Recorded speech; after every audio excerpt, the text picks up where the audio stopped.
I'm Makaila. And I'm Nick. And this is a completely legitimate movie podcast.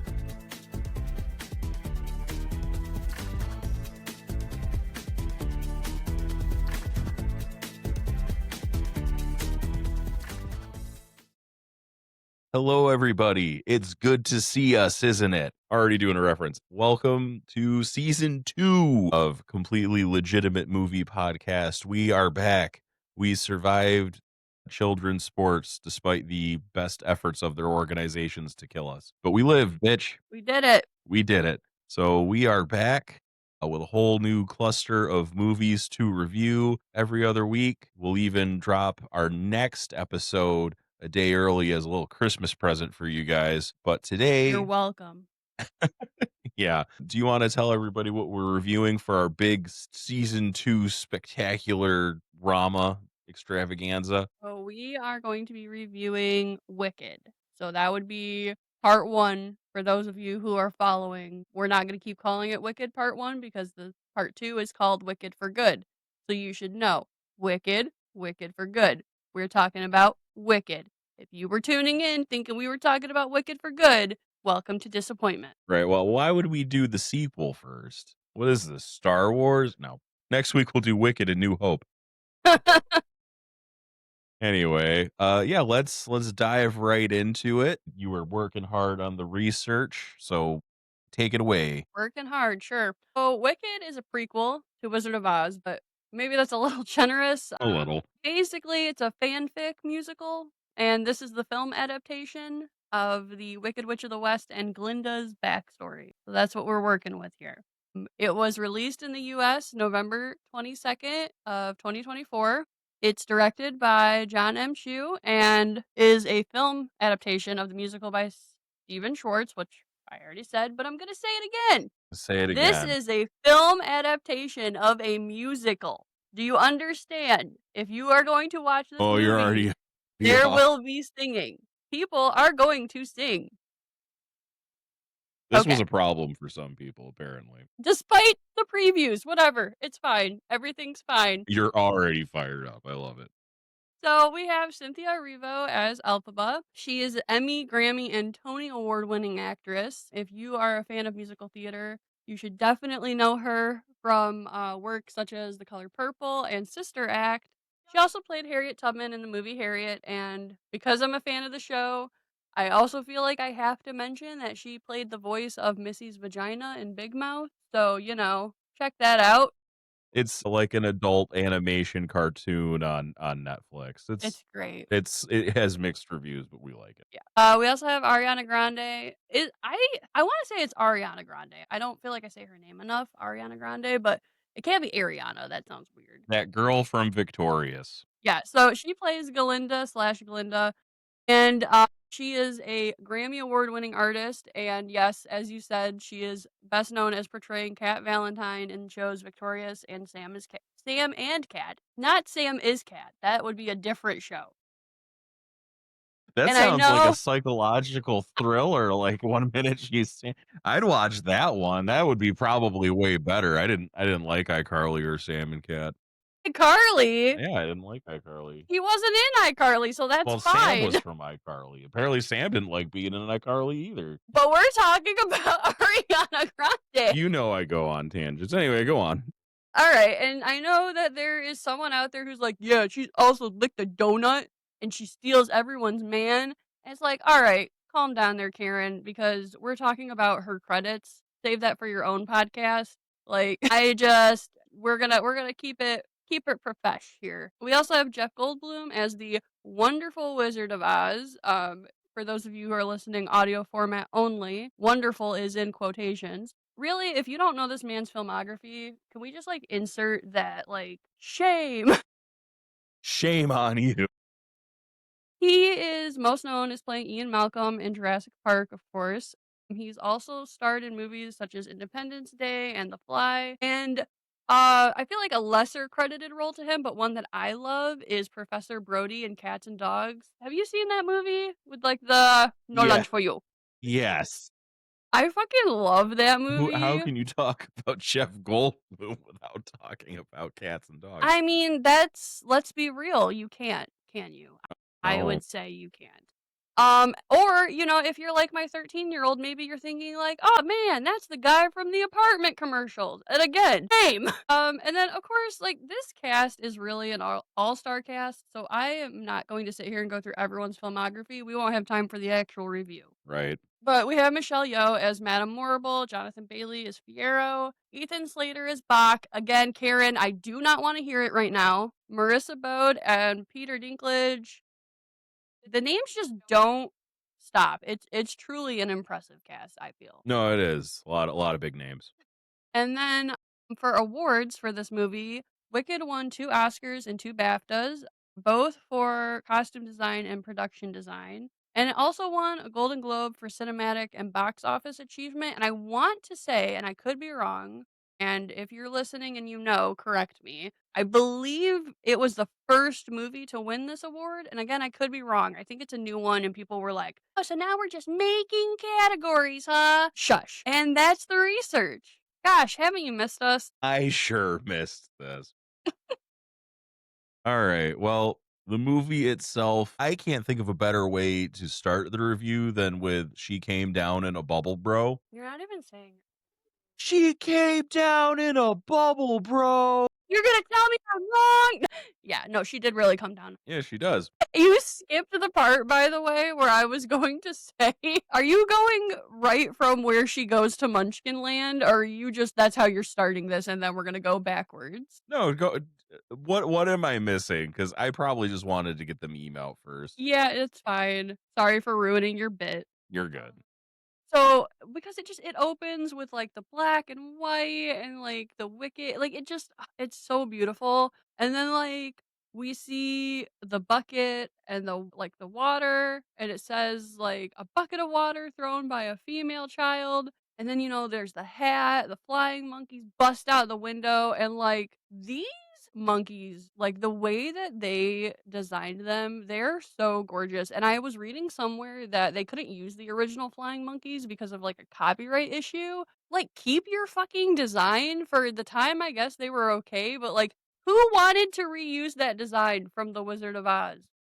The original flying monkeys, my mom always said gave her nightmares. So Yeah, they're pretty fucking weird looking. yeah, so at least they kept with the tradition of being creepy as hell. But you're right, we do kind of open with a very well done panoramic shot of the monkeys. We do see the backs of Dorothy, the Tin Man, the Lion, and the Scarecrow walking on the yellow brick road away from having completed their mission, I guess, back towards the Emerald City. Right. And for people who are familiar with the stage production of this, you are going to notice in part 1 that someone is fleeing the castle on a horse. Now, if you've seen the stage production, you already know who that is. If you have not, I'm not going to spoil that. But that does come back in part 2. Yeah. And then yeah, like you said, we fly over, we see Dorothy heading back to see the wizard, we presume, because Yeah. she has the broomstick. The Wicked Witch is dead, and the Munchkins are fucking tickled pink about this. They ask Glinda, "How dead is this bitch?" In other words, but that's the first line, really, is the Munchkins ask Glinda, who's a trusted source of news, I guess. Because How she comes down in a he bubble. comes down in a bubble. Like, well, you came down in a bubble. How dead is she? And Glinda is gonna tell us the whole thing for real, for real. The time dragon clock, which is referenced in the musical, it gets more in the book. They explain more a little bit what it is. Here we go. The book and the musical are completely different. It's fine. I know. But like they say in the musical, I think a few times, and in this, the time dragon clock. And if you're wondering what that is, we don't know. But it just confirms Elphaba is dead. She got melted by a bucket of water thrown by a child. So she's dead for real. Yeah. And she tells us that the Wicked's lives are lonely. The Wicked die alone. That's what she says. Yeah. Munchkin Land rejoices. Yeah.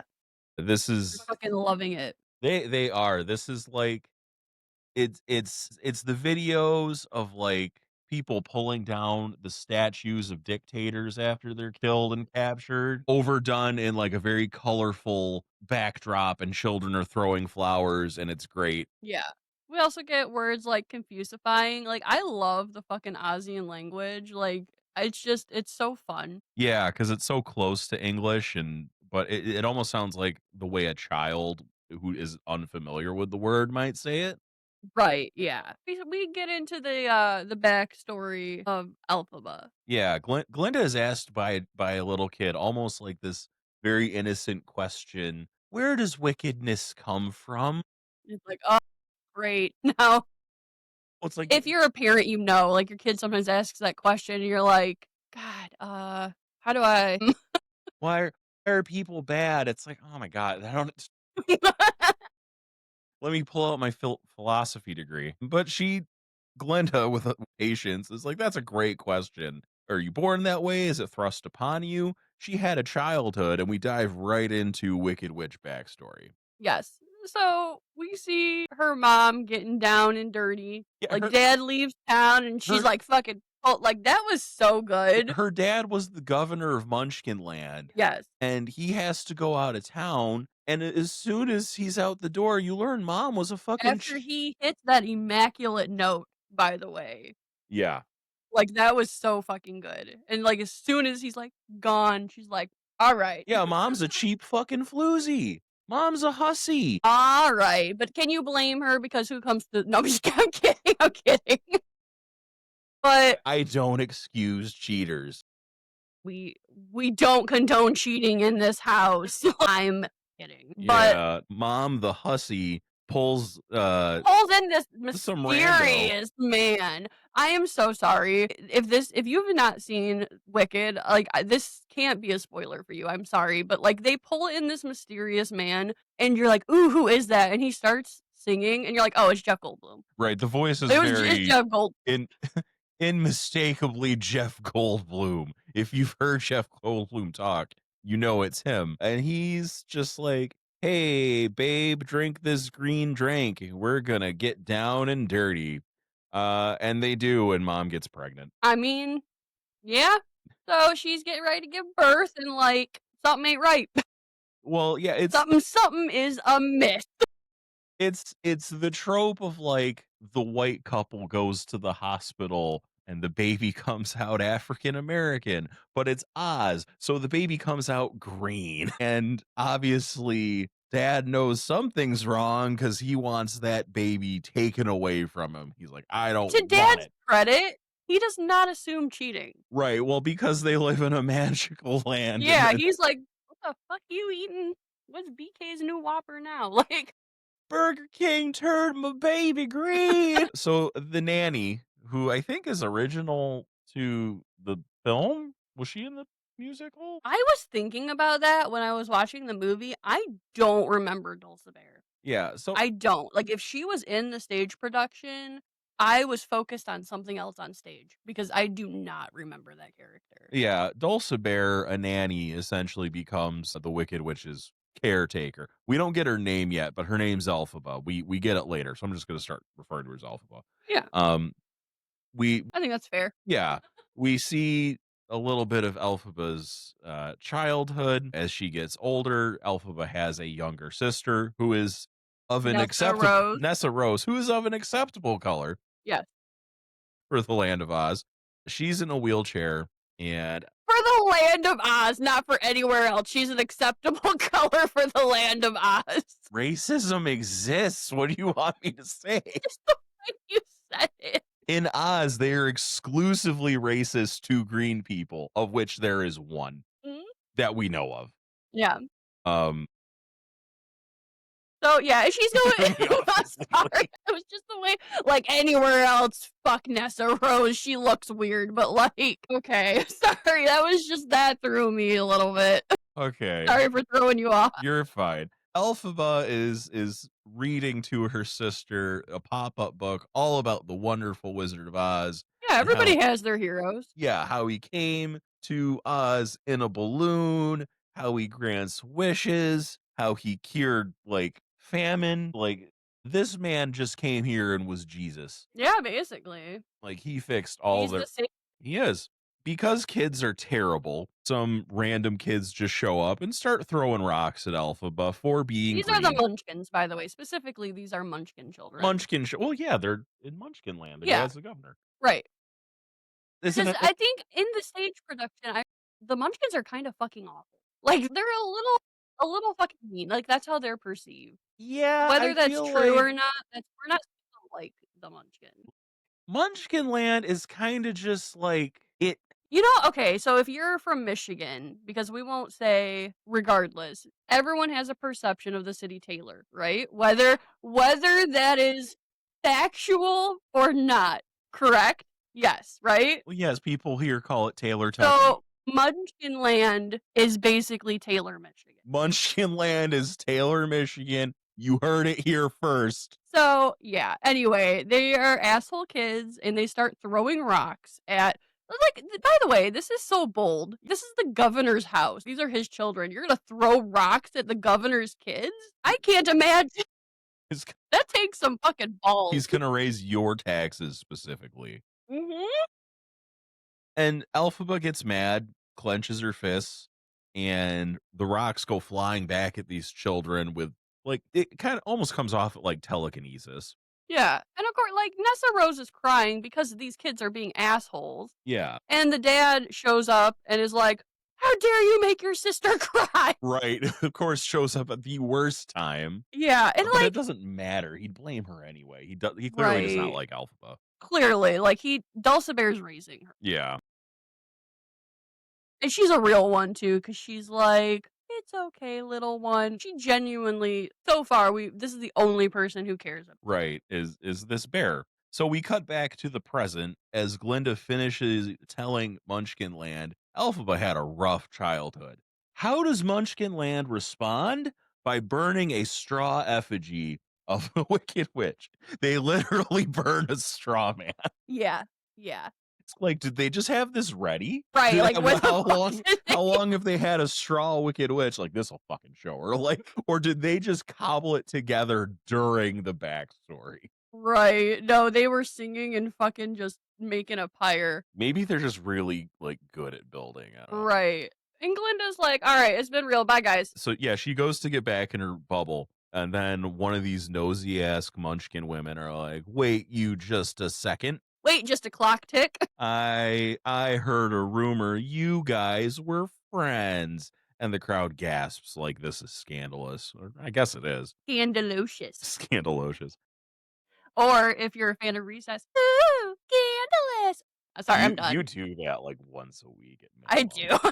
Uh That lives rent free in my head. It does. So Glinda kind of admits to being friends and then backtracks saying, "Well, we met." And then backtracks again. It's like we crossed paths at school. But we dive into the real extended plot of the movie and we kind of stay there for the rest of the movie is their time at Shiz. Shiz, which is like if Hogwarts was college. Yeah, I think Yeah. that's fair. Yeah, because they arrive on a boat. Except no one's magical. No, but sorcery's It is, but, like, who there actually has magical powers? one. Sorcery is a class you can take if the professor thinks you're good enough and no one is. Otherwise, there's other stuff you can study which is a lot less magical. But like care of magical creatures isn't magical in general. It's like it's You can't go to Hogwarts unless you're a witch or a wizard. all right, you know what? We're getting off topic, but you're right. You're right. You got normal ass munchkin people here. Anyway, so Glinda arrives Go, by Linda. Galinda. Right. We learned that she used to be Galinda Glinda. And we get into why she is Glinda later in the movie. later. But currently in this moment in the movie, she is Galinda. And she arrives. She's already like the rich, popular girl already. She has a reputation that followed her here. People want to like suck up to her already, including we're introduced to Bach, and I misspell his name about 8 different ways in my notes. It's B-O-Q. B-O-Q. B-O-Q. I have B-O-C-K, like I Like misspelled. Brock. Yeah, like I misspelled Brock. If he was Jack, he could be Bach Lesnar. Anyway, And Glinda calls him Bick.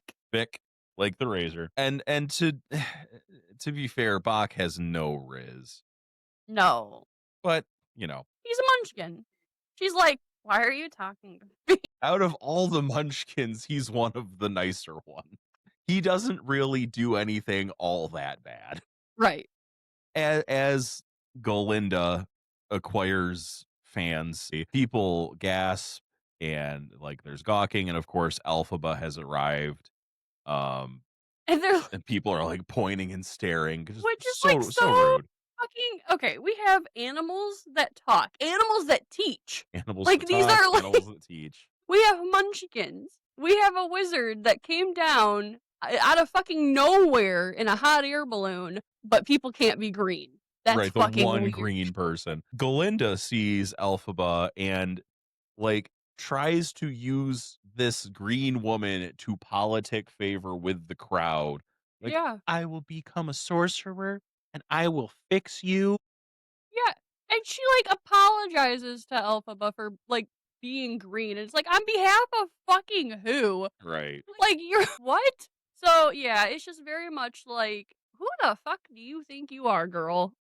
Everyone's impressed by this by Yeah, Elphaba, they're who like, is "Oh, like, this is an empty yeah." promise. You don't know that you'll ever be able to help me, and I don't think you want to. And who the fuck said I wanted your help? You don't know me. We've seen each other across, like, a space. Yeah. Elphaba's not enrolled though. Nessa is, and Yes. she's kind of just there to see off her sister. Um, Right, she got with stuck with the task of moving her into her dorm. Yeah, and Nessa doesn't even want help. She's like, "Let me do it myself." She wants to be independent, and dad, like the only daughter he gives a shit about, he's like, "No, no, no, you make sure she gets settled." Right. I was like, "She'll be fine." He's like, "If anything happens to her, you're responsible." And it's like, "You're the dad, my dude." Like, Right. And he's such an ass. he is dad. What is his name? Dad. Okay. Well, Governor Throp. Their last Yeah. name is Throp. So Governor Throp, whatever the fuck his first name is, Who gives a who gives a shit? shit? What does he do before leaving his two daughters? He gives the youngest daughter this like family heirloom, these jeweled shoes from their mom. And it's just such a slight because like Elphaba's the oldest daughter. I guess maybe she's not leaving. But you know the thing that bothers me about that too is like she is the oldest daughter, and like this is not supposed to be like fuck Nessa Rose. But mom, we find out later in the movie, she died after giving birth to Nessa Rose. Right. Nessa Rose never knew her. But, like, given the age difference between Nessa Rose and Elphaba, like, those shoes should have gone to Elphaba. What do you think the age difference is supposed to be? I would say, like, 2 or 3 years. Yeah, and we don't know what kind of relationship Mom and Elphaba had. I guess that's fair. It just I don't know. It really gives me the ick. Yeah, well, Dad And it's sucks. supposed to. Yeah. But yeah. So Elphaba follows off after Nessa, who doesn't want her there to help her move in. But we kind of get like this courtyard where the headmaster of the school is introducing the different professors.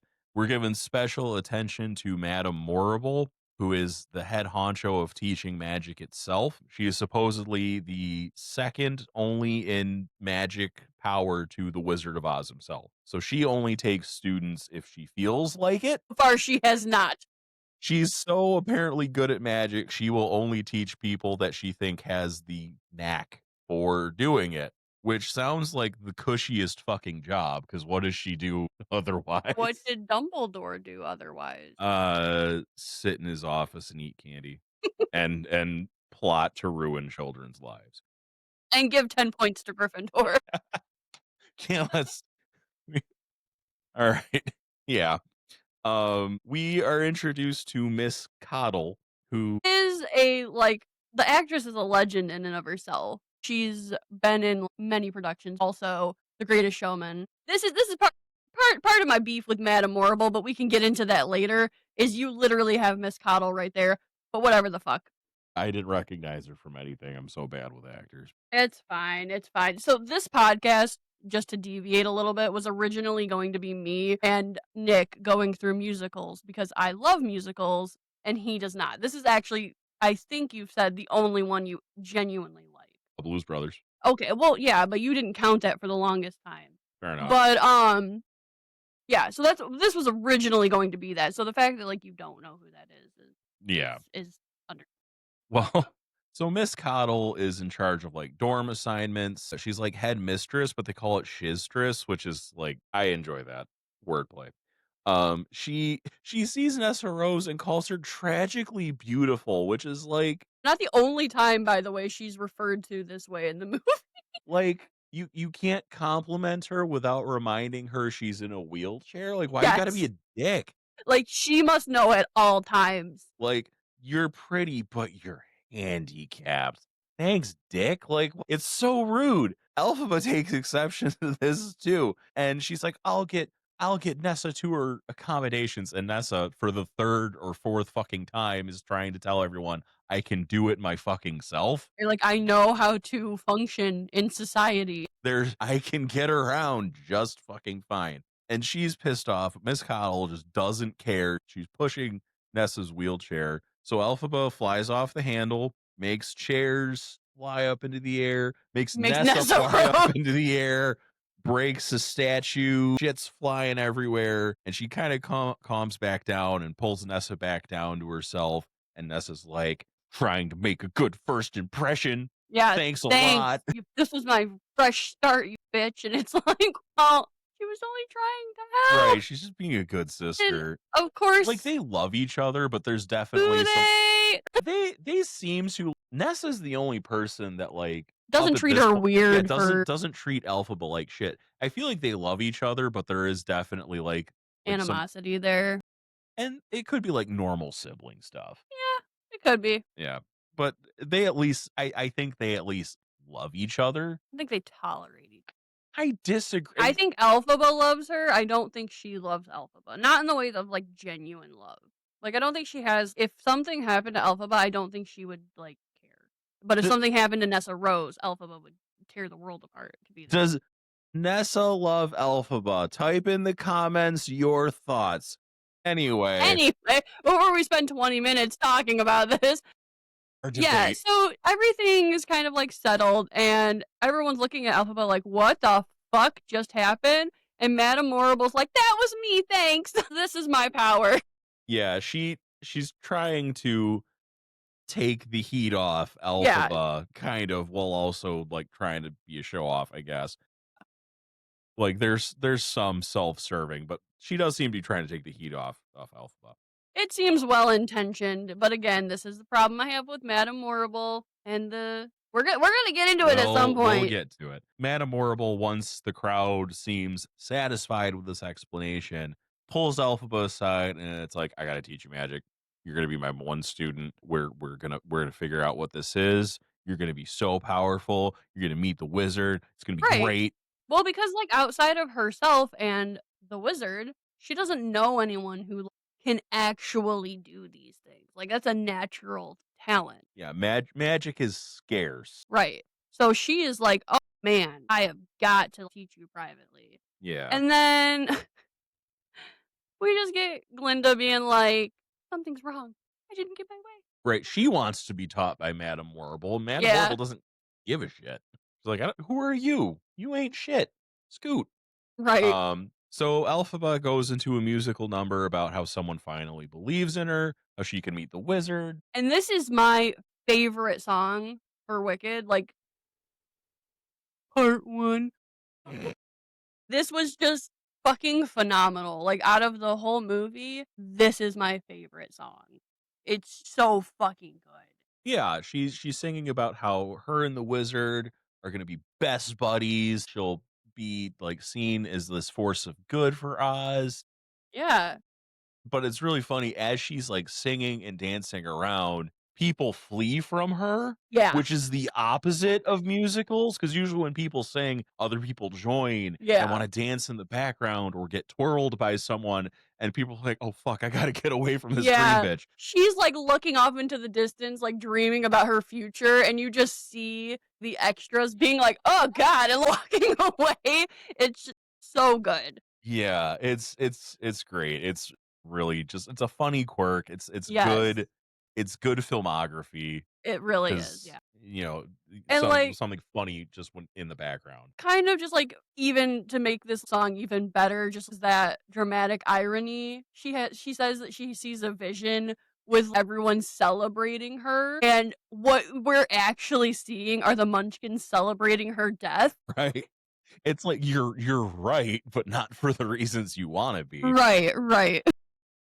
So, Once her song is done, she goes and rooms with Galinda in a very like obnoxiously pink Barbie dream house style dorm. Obnoxiously pink. I don't think there's another color in that room besides pink. Yeah. She's left like no room for Elphaba except this bed, which is behind a hanging curtain of clothes. Yeah. So she having done this good deed, Galinda wants Elphaba to put in a good word for her with Madame Mortal. Yeah, she's like, "Here, you can sleep on this bed that you should have been sleeping on anyway because we're sharing a dorm.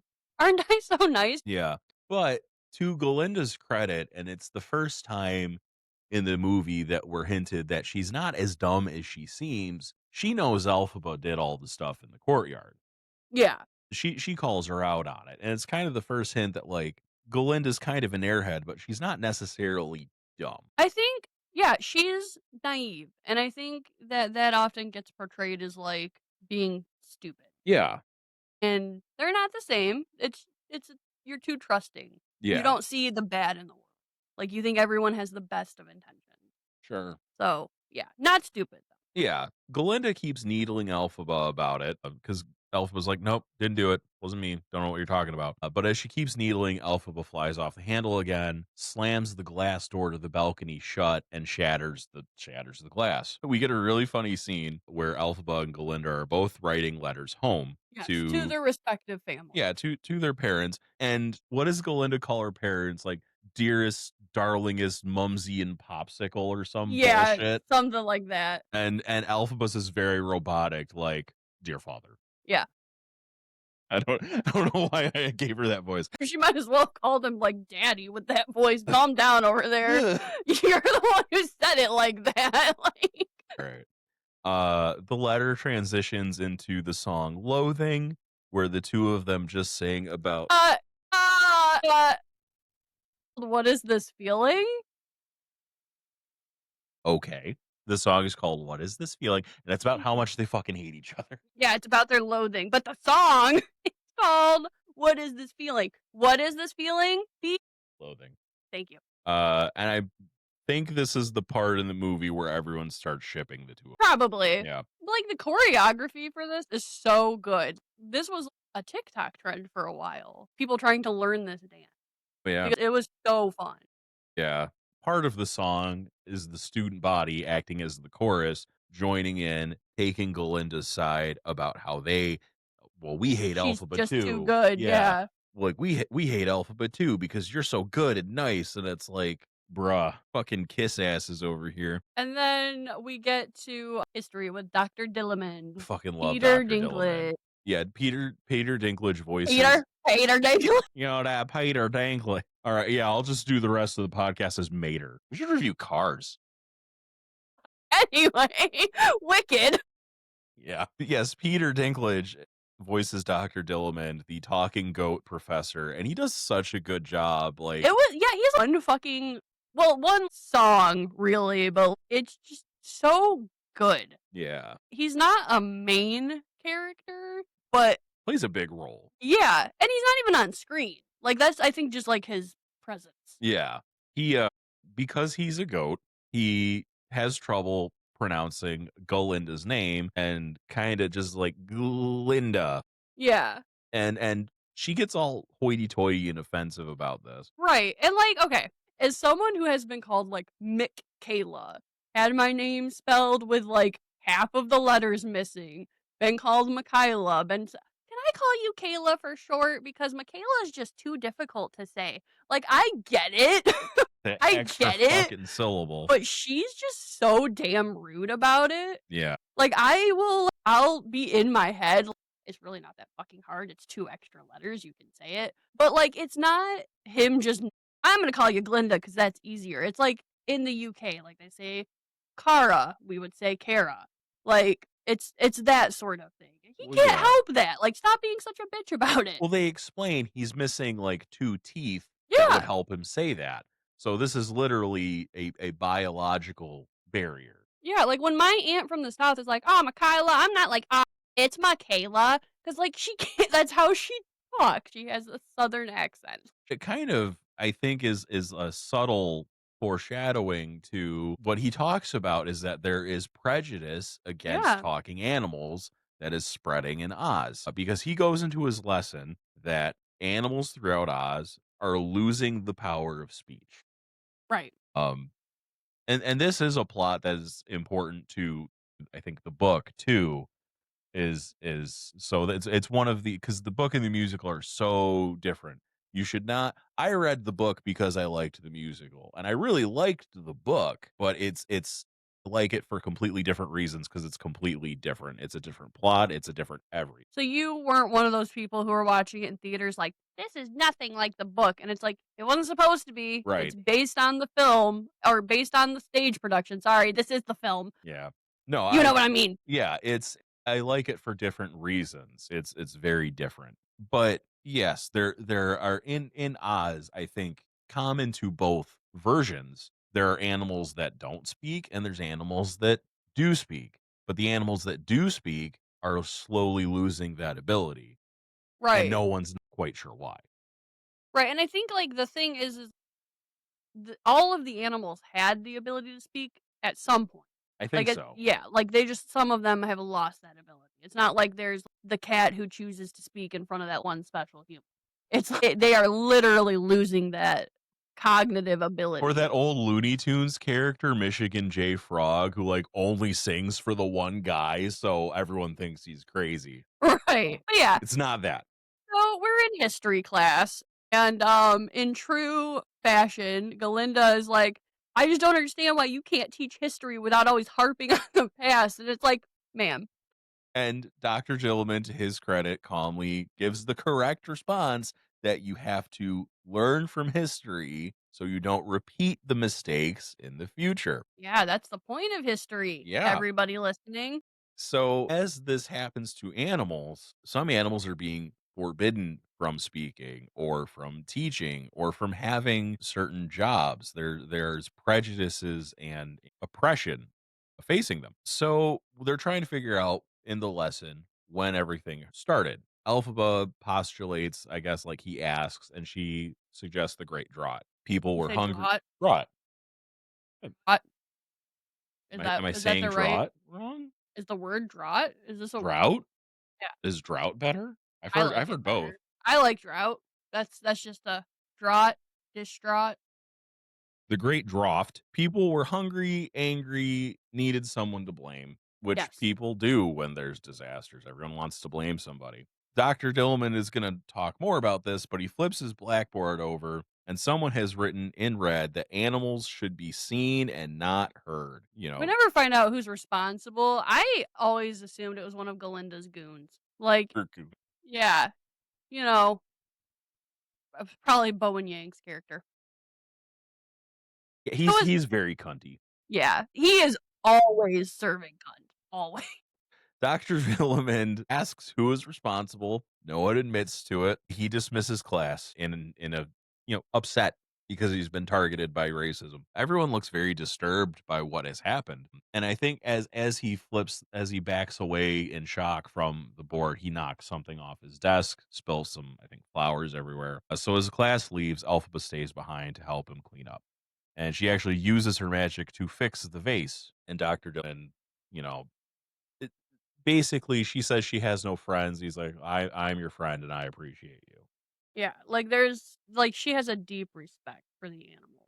Like, we know Yes. obviously it wasn't her who wrote that on the board. Yeah, like she and I think the movie adding in the nanny character and then like because Dr. Dillamond is one of the few people at the school that like teacher who is treating Alphaba with respect, treating her like any Right. other I think, classmate. like, that's the animals have always she's always felt loved by them, like, Dulcibert was her caretaker. Yeah. Like they don't judge her. Right. So we cut to Madame Morrible trying to teach Elphaba some magic, or rather control over it. And it reminds me of, like, Magneto with Professor X, like, do you get that vibe? A little bit. When he was trying to move the satellite and he was trying to channel it with, like, anger, and he had to Yeah. go internally and remember his mother's love and that sort of thing. I felt that in this scene. So, Alphaba, Magneto. Yeah. Elphaba would have done really good in the X-Men. Yeah, Yeah. Yeah. Different universe. That's the what if we need. That's the what if. All right, Veeb. Marvel, I'm looking at you. That evening, Alphaba sees Dr. Dillamond going off campus and kind of gets a little curious as to what he could be doing. None of your business. Yeah, she sees her favorite teacher and kind of just stalks him. I can only describe this as like an animal support. Yeah, secret animal meeting. Secret animal meeting. Dr. Dillamond is meeting with other talking animals, talking more about animals losing the power of speech. We get a song sequence where he explains that they're being fired from their jobs, and as they lose their abilities to teach, or there's like a priest animal, like an owl, who is forbidden from preaching, and now he can only screech. Like, as they are being stripped of their ability to talk, they actually lose the ability altogether and revert just to animal noises. Right. And like this has a profound effect on Alphaba. Right. She's horrified. Yeah. She's caught, and the animals kind of freak out like they've been busted doing something illegal. Well, because they hear a noise, and if you think about it, if the wrong person heard this meeting, they absolutely would have been in trouble. So they flee, understandably, because they don't know who's out there. Yeah. But Dr. Dillamond obviously is like, I know I can trust you. Yeah, he knew it was her. Yeah, he knew it was her. And he gives her the message, if you make it discouraging enough, you can make anyone silent, which is, one of those lines where it's like, obviously in context, it's about animals, but in reality, this is about everyone. Yeah, like that's a fucking hard hitting line. It is. Alphaba, in her, own naivety and, from just growing up on, well, the wizard is the ultimate source of good in Oz. She's like, someone's got to tell the wizard. He'll Yeah, fix like it. clearly he doesn't know about this. If he knew about it, he would help the animals. Yeah, and Dr. Dillamond doesn't refute this. Like, he has no reason to suspect otherwise. Or Right, if he, he just if is he more like, I don't think we should tell anybody about this. yeah, And she's like, no, we have to tell the wizard. So then she leaves and she's walking back to campus and she quite literally gets run run into by Fiero on a horse, on a a horse. talking horse. That horse is a vibe. That Like I fucking love his horse. this whole scene between Elphaba and Fiero, the horse in the background makes some like wisecracks Yeah, at it's like Fiero's he's expense. like yeah. Well, and then she does something and Fiero and the horse are laughing with each other and then they see she's looking and they're like, like Right. What's nice is there's so many pieces of media where if someone has a horse, they treat the horse really well. It's like it's a partner to them. But yeah. Fiero and his horse are just like bros, and it's great. Yeah. And they have some like playful banter, Alphaba and Fiero, but it's mainly like stupid man, you're bothering me, you're in my way. And But it's he's like, it's very playful, but it's also just quite can't be bothered. She's like, I just want to get back to well, campus. she's annoyed. He Yeah, ran into you ran her. into me. I would like to leave. Yeah. A few times before in the movie, Alphaba goes through this introduction that she has when she meets people and they gawk Yeah. at her. It's like, no, I didn't eat grass, blah, blah, blah, blah, blah. And people are always shocked by her. Fiero, to his credit, when she says all these things, has a little quip for Yeah. every single one. She's like, I didn't eat grass. He's like, I fucking did. I was such a dumb kid. I ate grass all the time. You want to eat grass right now? Have you tried it with ranch? Went into Grunkle Stan a little bit there. My ex-wife still misses me, but her aim is getting better. Fucking love Grunkle Stan. So it kind of turns into flirting on his part, and she is just like, this guy's a pain in the ass. I Yeah. gotta get out of here. The horse is like, damn, she shot you down. Yeah. Which he's probably not used to. Yeah, he was. I think that was, I'm not getting it word for word, but I think that was the conversation. Right. We learned the next day from an announcement at the school that his name, we don't get Fiero Right. until it's announced that Prince Fiero from Winky Country is, Winky country. Yeah. yeah, he's coming to shiz. And Galinda, in true like upper crust society arranged marriage shit, wants to bag this guy. I think everyone in the Everyone world wanted wants to bag Fiero, including Bowen Yang's character. Yeah. She arranges, it's like, I have to give tours to new students. No, you don't. but it was an excuse to like get him to follow her around. Right, yeah, They they're clearly flirting with each Yeah, other. insufferably. It's disgusting. It's not even like the cute flirting he was doing with Elphaba. They go to the Shiz library, or Which as is gorgeous. yes, Galinda calls it The the book book place. place.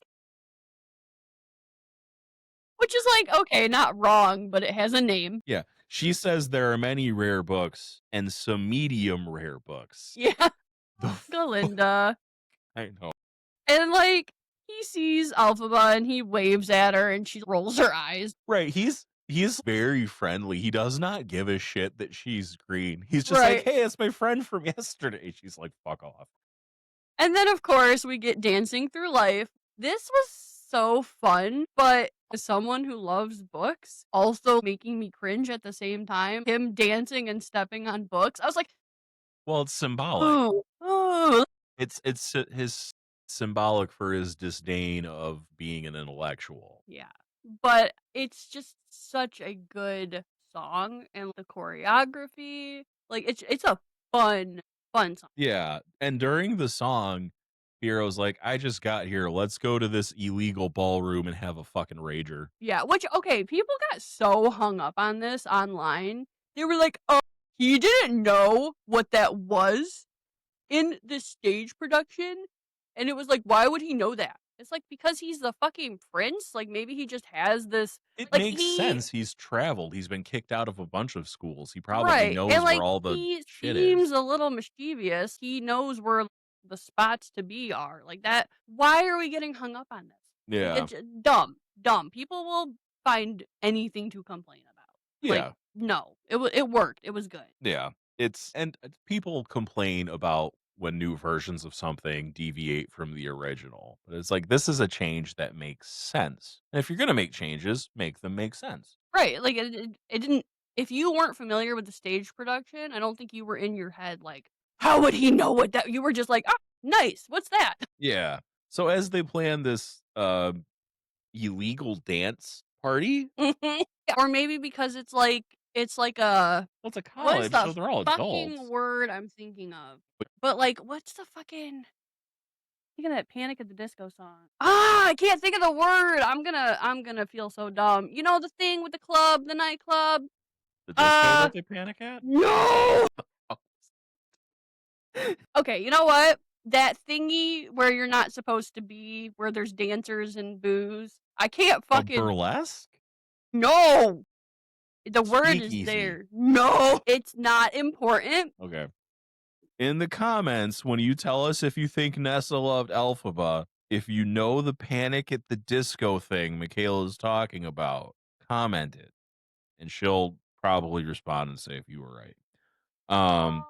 Oh, man. Anyway, Any as they plan this rager, Bach asks Galinda if she wants to go with him, and Galinda kind of tricks him into like, it would really impress me. be that tragically beautiful. Right. Again, Nessa's called tragically beautiful. She's like, go ask her to it. I think that'd be heroic. Bach falls for this hook, line, and sinker. He's like, "Yeah, I'm gonna do it for you." Yeah, which, oof. Fiero sees this and is kind of impressed by the like He's like, "Oh, manipulation you're tactics. good." Yeah. He's like, I also manipulate people with my good looks. Game recognizes game. Yes. Don't hate the player, hate the game. Ain't no shame in my game. Y'all know what time it is. Gosh. So anyway, we see Nessa Rose telling Elphaba that Galinda basically Set her up. she knows like, hey, Galinda told Bach to ask me. Like she doesn't know why, but she sees it as something nice.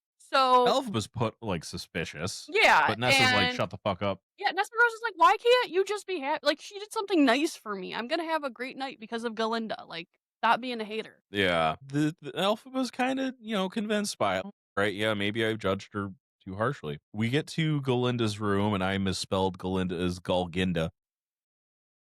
We go to Galginda's room and Galinda has, we've mentioned Bowen Yang has a character in this. She, Have we? Yeah, no, sorry. He's so good. He's not like a major character, but he well, is a she, great presence in every scene he's well, yes, Galinda has two shitty friends. He's one of them. And they're just like, and I don't. They're mean They're girls. Mean Girls, yes. It's essentially Regina George's 2 fucking sidekick bitches, Yeah, are these 2 characters. absolutely. I think that's a fair assessment. Yeah, they see the one not pink thing in Galinda's belongings is this ugly black witch's hat, and Galinda's like, "It's my grandma's, She's always she's sending me dumb." these hideous things. Yeah, and they're like, "You should give it to Elphaba because she's ugly and the hat's ugly." And Yeah. Galinda's like, "That's great." Well, Elphaba no, at comes first she's like, "God, I couldn't do that. That's too mean." And then she's like, "Do you think?" right. Yeah. Elphaba comes up and is a little humble, like, "You helped my sister, I appreciate it." And Glenda's like, "You should come too and wear this hat. It's perfect for you." You deserve each You other. deserve You and this hat. Yeah. What a thing Uh, to say about a hat. yeah. But it's saying, which is like, it makes it that much more, like, I don't know, funny. It adds so much value to it, just being like, you deserve each other. Yeah, and Elphaba is portrayed and is a smart character, but Yeah. she's not socially experienced, so she falls for it. Yeah, well, she's not used to having friends. So Yeah. when she sees something that seems like a nice gesture, she's going to take it with like a, okay, well, you did something nice for my sister, so maybe you're not as bad as I thought. Now you're giving me this hat, which she doesn't think is ugly. So she's like, thank you. And that, okay, to be fair, I don't know, maybe it's different for Oz. That hat is not ugly. It's just a I've hat. seen that in the stores and I wanted to buy it. It's a cute hat. I don't think it's ugly. But whatever. Whatever. I guess if you wear all pink and you see something black, you're like, does this make me emo now? Like, Does this make me emo now? you didn't get that in your high school when you wore like all black. People were like, are you gothic? And I was Yeah, I like, know what you mean. We cut to the student body sneaking out of shiz by boat. Like no one noticed. They just don't. No one guards the boats. just the No boats one. are No gone. one They're like, guards the let's boats. sneak off on these boats. Yeah, they go to the Ozdust ballroom and they have a rager. Yeah. Animals are playing the instruments. Looks pretty bitchin'. Yeah, we see Elphaba, go to Madame Morrible, and she kind of does her a solid because she sees, like, maybe Galinda's not as bad as I thought she was. So she literally asks Madame Morrible to take her on as a student as well. Yeah, Because, like, she's like, "Hey, maybe she's not as bad as I thought she was." So she does this really nice thing for her, even though we know, like, Galinda gave her the hat to be a bitch. be a bitch. And we see Bach with Nessa Rose, and he's Mm-hmm. like, He's too busy ogling Galinda. yeah, he's like, I have to tell you something, Nessa, I have. I've got something to confess, a reason, but it comes off as confessa, which I fucking love music. I fucking love it, okay? Because that is so good. It. I agree. I Yeah. enjoyed how he sang that. And like in hindsight, should have said like, so Yeah, knowing how Bach's story ends, if you've seen the musical. yeah, he really should have been like, "So, I kind of have feelings for Galinda, and I invited you here, and, like, I'm happy to be here with you, but, like, I don't see this going any further." That coulda changed his story tremendously. He could have just had a very normal ass life and been fine. Unfortunately, And then we get Bach sees Galinda and Fiero smooching. yeah, So changes his narrative. he is like, you know what? That's off the table. Nessa Rose that he invited her because she's beautiful, and we get the scene that, like, for some reason got dragged. The way that she says Bach is fine. How else are you supposed to fucking say his name? Everybody's like, Bach. It's like, his Like name? Johann Sebastian Bach. Bach. It's Bach. No, because she, like, bites the cue, and it's like, she doesn't really. I didn't notice anything. Okay, you see what I'm saying? Like, people were trying. That's how you know you've made a good movie. Is people have to actively like find these little tiny things to complain about. It's like I made a fucking good ass movie if this is what you're bitching about. Right. Well, so Bach and Nessa dance, and it's Yeah, sweet. it's very It's sweet. very sweet. Again, if you've seen the stage play, you're kind of, you're like, no, but Yeah, hindsight's a bitch. Madame Morrible shows up at this illegal dance. at this illegal dance, doesn't care, doesn't bust anybody, gives, yeah, gives Galinda a training wand, and is like, Alpha's making me teach you. I don't wanna. Yeah. It's like when you force a child to apologize, like, sorry. Sorry. Galinda and Manamorable's like, if you want to thank her, I think she just showed up. And Galinda has that oh shit moment. Like, she's wearing the hat. Right. Like, oh god. Yeah. We get a rather long scene. If I miss anything, Yeah.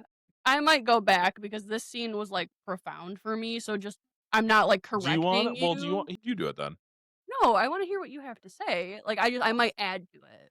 Elphaba shows up, and for whatever godforsaken reason, the music stops. The musicians stop.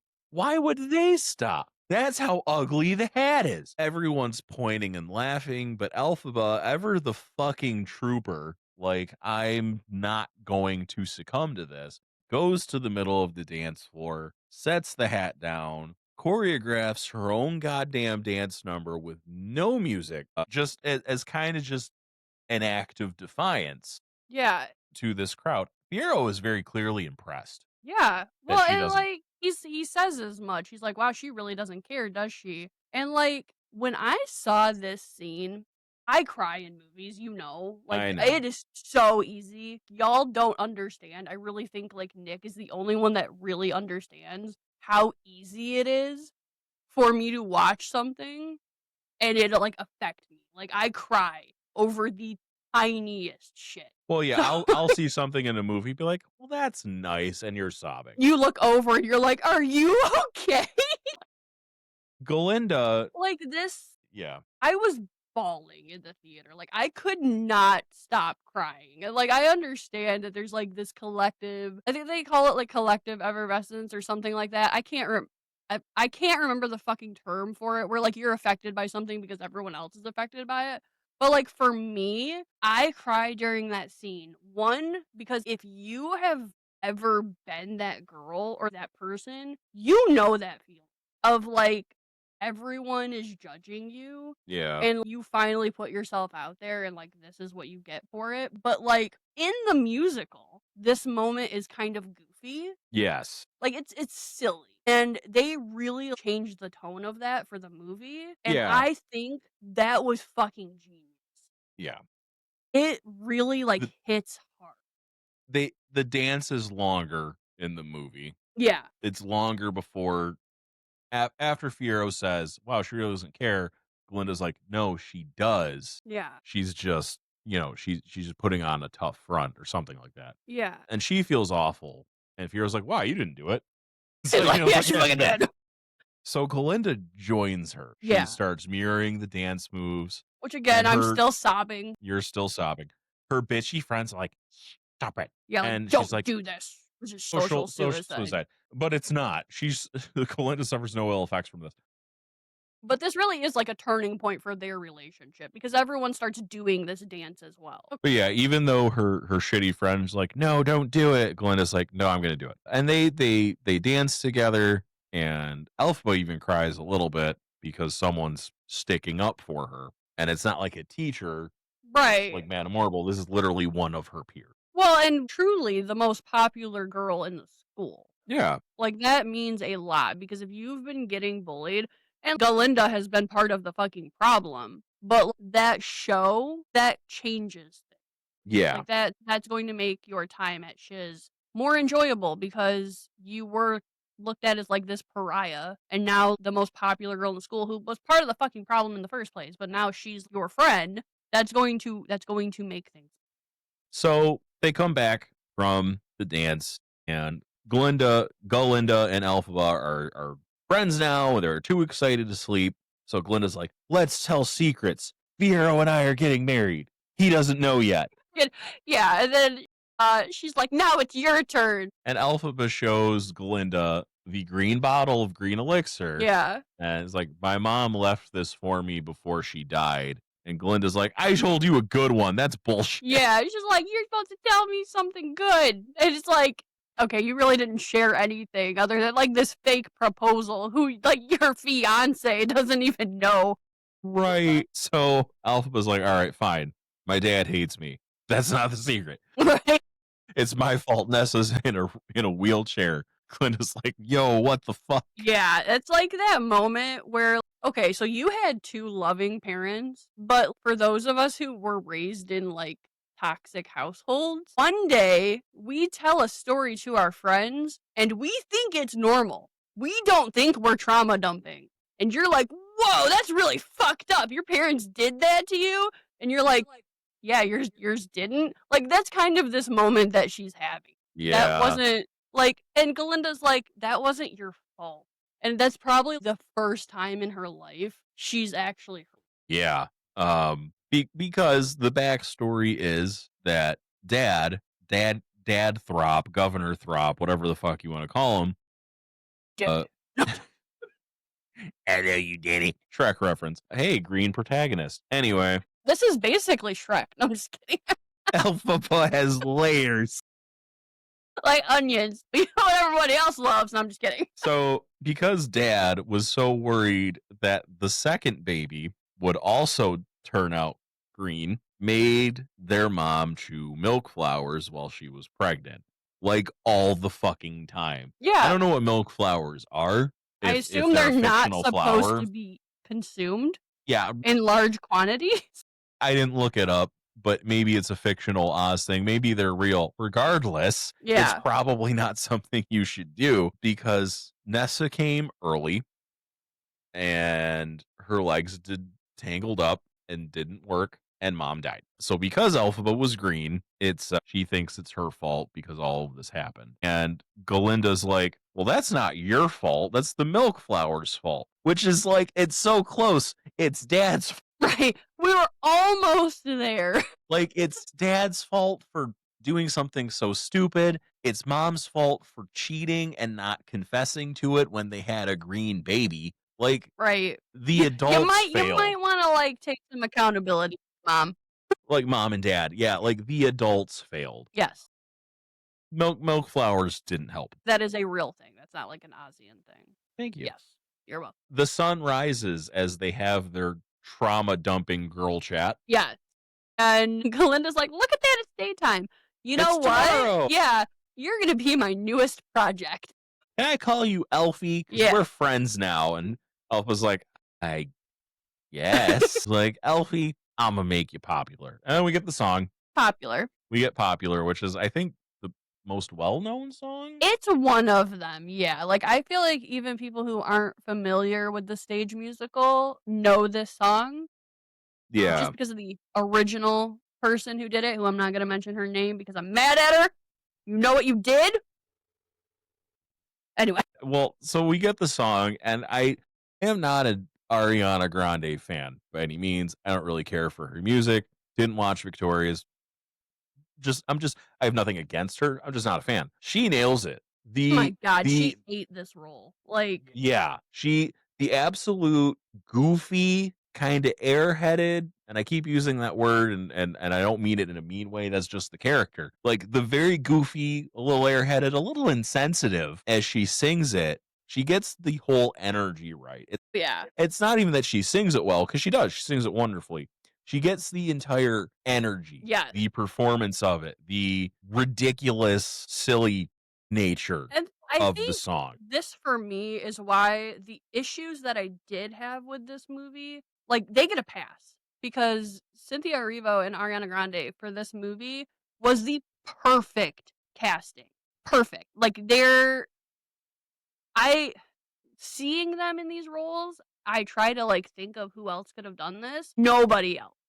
Yeah, they did a great job. Nobody else could have done this like they did. And like the cool thing about I think the stage production is everybody kind of brings their own flair to Galinda.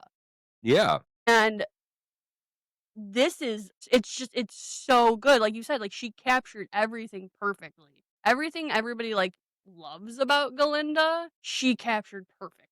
Yeah, she did a really great job with it. As the song ends, gets to the end, Linda puts like a flower in Elphaba's hair, and she's like, "You're beautiful." And this clearly has a huge effect on Elphaba. She's like, "I gotta fucking leave right now." Yeah. She run, Well, before we get the iconic like pink goes good with green, pink yeah, goes well with green. But anyway, like yeah. yeah. They she runs out of the room. And Glinda finishes the song. As we see Elphaba walking around Shiz, people are noticeably being nicer to her Yeah, because she's in. right. She is friends with Galinda, and a friend of Galinda is a friend of all. Elphaba, we see her practicing tossing her hair like Galinda showed her. It looks really silly. But then like it pans out. See, Fiero's been there the whole time. Yeah, he's just watching her toss her hair. He's like, what you doing? She's like, nothing, shut up. But he's like, you don't need to do all that. You've been Galindified, but you should still be you. Right. Which is nice. Yeah. And they go to Dr. Dillamond's class. They go to history. And they're all sitting together. Yeah, Galinda and Fiero and Elphaba. Bo and Yang and the other girl got demoted, I guess. Unfortunately, there's bad news. Dr. Dillman's like, I don't have a lot of time. This is my last class. Animals are no longer permitted to teach. He is then not even given the rest of his last class Yeah, the as like fucking guards the come fucking, in, like the fucking goddamn cops yeah, muzzle him yeah. and drag him away. Drag away. And Mrs. Coddle in her like best Professor Umbridge likeness, like she is serving Professor Umbridge, introduces their new teacher, and he is gonna teach them about this new thing in history class. Teaches them about this wonderful thing called cages. And Yeah. in this cage is a lion. Yeah, a lion cub. Mm-hmm. And this is a tiny cage. Tiny ass You should cage. not be putting a lion cub in a cage that big. They need That much big? more space. That Small. big. Nick's like is too big. It's must too be small. smaller. Whatever. I know. I'm sorry. Alphaba's like, hey, that lion is not happy in there. And the professor's like, well, fuck you. He won't talk this way. We see like she had brought poppies for Dr. Dillamond. Yeah. And she slams these down in frustration, and they sort of like float, and everyone falls asleep. Which is a nod. Happens in Wizard of Oz. They go through the poppy fields, and the organic characters, Dorothy and the Lion and Toto, all fall asleep. And the Tin Man and the Scarecrow are left to panic, like, oh God, right. What do we do? Right. So everyone in the class falls asleep except for Elphaba and Fiero. Yeah. And I am going to say this, and I want you to keep this if you have not seen Wicked for Good, okay? Fiero takes the lion cub out of the cage. Do we understand this, everybody? Is everyone paying attention? Fiero takes the lion out of the cage. And he and Elphaba flee Shiz with this lion. Because they want to free it. Yeah. Because before Elphaba put everyone to sleep, she was like, we got to do something. And Fiero was at first a little bit... Fiero's a little put off, like, we got to do something? Because he, as Dancing Through Life says, tries not to get involved or care about anything because life is easier that way. As our 13-year-old says, just chill. Yeah. So they leave, and Madame Morrible walks into a knocked out classroom, and it's like, huh. Yeah, she like writes to the wizard. She's like, bruh, you're not gonna believe this shit. Yeah. Elphaba and Fiero have stopped so the lion cub can get a little drinky poo at the stream. They squabble about how this was a very shoddily put together plan. Yes. But it wasn't really a plan. Right. And Fiero, again, runs into the woods off to, like, with the lion cub to go take it into the woods and release it. Again, we are paying attention, class. Fiero and the lion cub. Well, before he does that, in their conversation, Elphaba points out that for all his claiming of, like, not caring, for his shallow behavior, he's unhappy. He cares more than he lets on, and he's smarter than he portrays himself as. He's like, why are you like this? And he probably has never been called out before. Right. On it. People just don't see through the facade, so he's a little shook. A little bit. And they share a moment. Like, clearly they kind of have feelings for each other. Well, yeah, and that leads into I'm not that girl, which is like... Yeah. Chef's kiss. We do get a little scene of Galinda waking up in, like, the sleeping classroom. Like, where the fuck did my friends go? Yeah, like, literally, she's like, Fiero and Elphaba are gone. That's weird. Like, we're EFG, but where are E and F? No. But yeah, she's like singing harps, guys. The harps are leaping. The harps are playing. Hearts leap in a giddy whirl. It's like she's got it bad. She does. Wishing only wounds the heart. I wasn't born for the rose and pearl. Yearning. Yeah. So we get Manamorable summoning Elphaba the next day, or maybe a few days later. Some time has passed. She has been summoned by the wizard himself in like a little tiny mechanical hot air balloon He's delivers so a letter. extra. Like Yes. the He wizard. couldn't just send a He letter. didn't send a fucking letter. He sent like a goddamn mini circus to like invite Yeah. her. A mechanical hot air balloon with bells and whistles so the whole student body sees Yeah. it. And as Manamorable gives Elphaba the letter and they're talking, you see the balloon just kind of fuck off and fly Yeah. away. And Galinda's watching it all confused, like, where's it going? What? Huh? She's very like Yeah. intrigued by it. It's like a cat watching something as Manamorable and Elphaba have the serious conversation about going to see the wizard. Yeah. Manamorable mentions that Elphaba may have to prove herself to the wizard, which is important. Yes.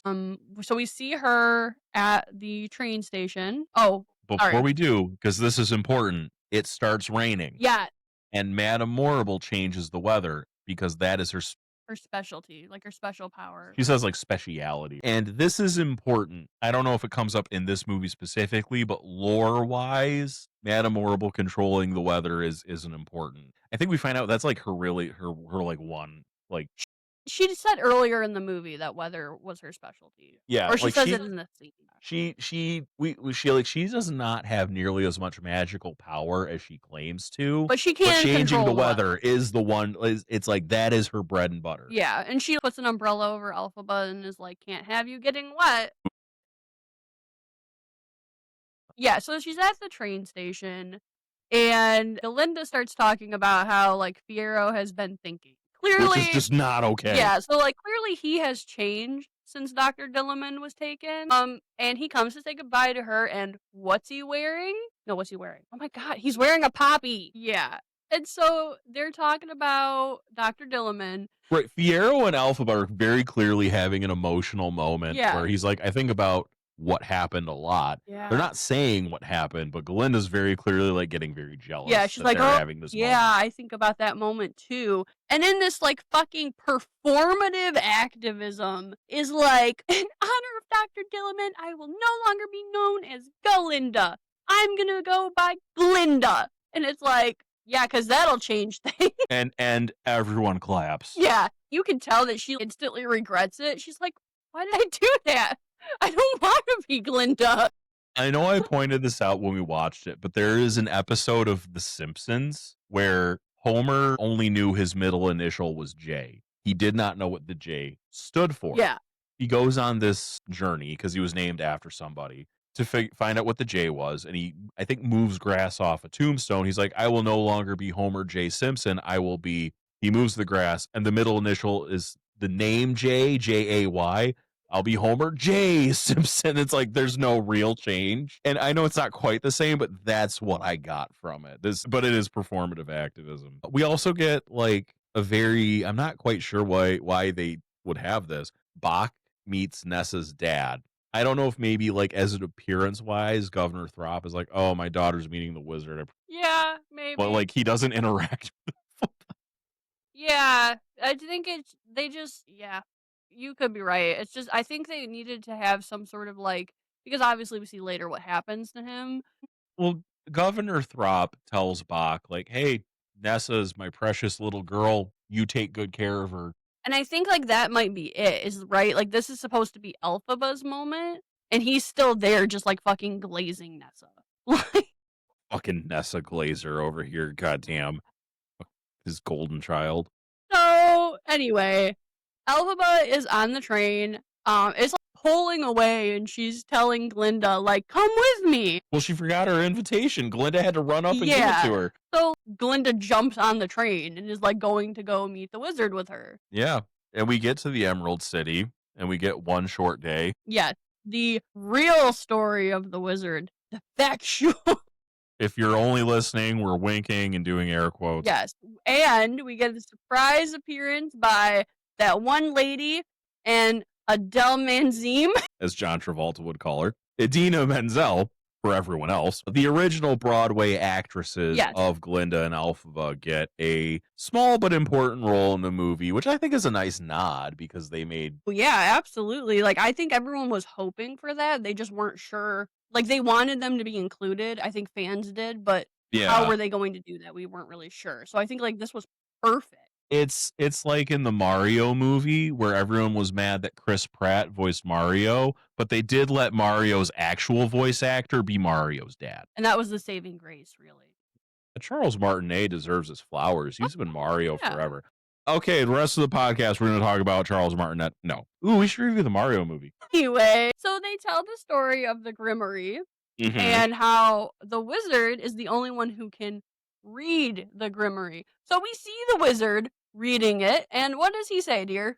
Omaha. Yeah, he said A lot. Omaha. Yeah, just a lot. And they're like, oh my god, he can read it. No, he's from Omaha. Right. The importance of the Grimmery is apparently way back when, in the before times, Back in the day. the wise ones ruled Oz, and they could use magic, but they weren't going to be around forever, so they made the Grimmery, which is a magical book of their magical language to do magic. This book is very important. Very important. But everyone who could read the book and do magic died off. Right, like they're no longer here. Right. The prophecy was that one day in the dark times of Oz, someone would come and be able to read it again. So the wizard showing up out of fucking nowhere by accident and being able to quote unquote read the Grimmery is the prophecy. So he really is a prophesized savior of Oz. However, Supposedly. But yeah. We do just hear him say Omaha. Yeah. So we get to see with like the wizard will see you, which is Steven. But we see the wizard and we're greeted by a monkey. Yep. A wingless monkey, okay? Normal monkey. Factory issue standard monkey with a spear. Yeah. So most monkeys don't have spears. There's a curtain, and from it emerges a mechanical head with glowing yellow eyes. This I thought was really good because if you've seen the stage production, like that is already fantastic. Seeing that in film, they did it justice. Like it was so good. Yeah, and of course, big booming voice. It's threatening. Elphaba and Glinda are very scared of it because it's kind of terrifying. But Jeff Goldblum walks out. He's like, "Oh, Elphaba! Wait, Elphaba! Oh, it's you! Oh, I'm so sorry. I didn't know it was you. I wouldn't have." Well, everyone expects all this theatrical stuff. Yeah, he's trying to play it off like it's like a grandpa with his toy trains. Mm-hmm. Like this. Oh, I'm sorry. I just I get so. This is my hobby. Yeah. And one of the first thing he does, he pulls a coin from behind Elphaba's ear. Yeah.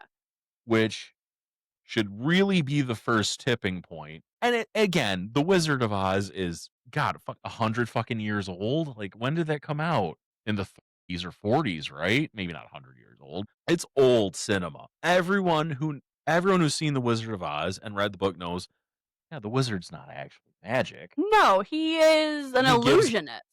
He gives placebo effects and uses a hot air balloon. He just kind of gives some He's a showman. But this is really kind of the first tipping point to the audience as he does the coin behind the ear. Like, yeah, he's a magician.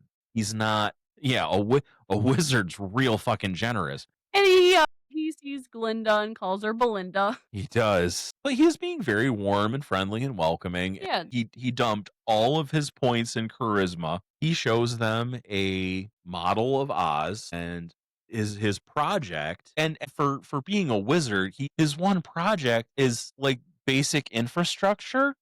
He wants to fix the damn roads. He's like, it's really hard to travel to all the different places in Oz. I am going to make a central road to connect. Like, oh, great.